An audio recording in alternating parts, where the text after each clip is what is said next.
लोकप्रिय अंतर्मनाचा वेध घेणारे news channel star city one. राज्यातील आणि देशातील राजकीय घडामोडी पाहण्यासाठी आणि इतरही बातम्या पाहण्यासाठी सबस्क्राइब करा स्टार सिटी वन।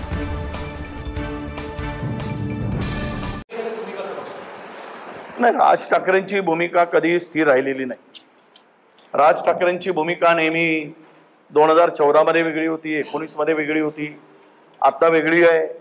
मला वाटतं की राज ठाकरे हा माणूस वाघ माणूस आहे, पण याचा कोला झाल्यावर काय गती झाली तर कुठेतरी यांचा हात कुठल्या तरी दगडाखाली दबला आहे का म्हणून यांच्यावर पाळी आली का ही म्हणायची वेळ आली आहे।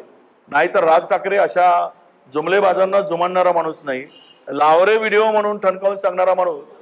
आता केवळ्यांची पाळी आली त्यांच्यावर, त्यावरच बोलायची आणि त्यांना मत मागायची पाळी आली।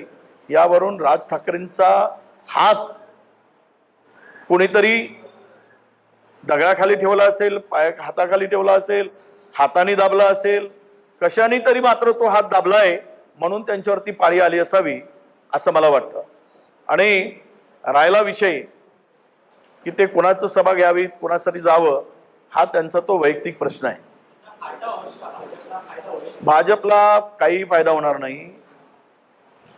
ज्या वेळेस लोकांनी ठरवलंय तुम्ही लोकांची घरं फोडणार, माणसं पळवणार, राष्ट्रवादीचं घर फोडलं, आमच्या शिवसेनेचंही घर फोडलं, काँग्रेसची खिडकी चोरली आणि हे लोकांना माहित आहे म्हणून लोकांनी ठरवलं आहे की आता मोदी नकोय आणि राज्यामध्ये त्रिकूट नको आहे हे ठरवलं आहे।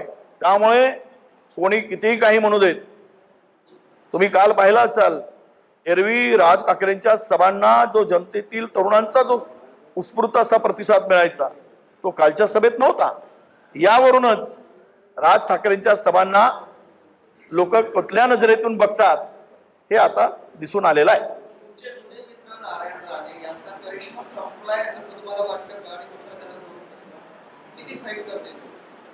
असं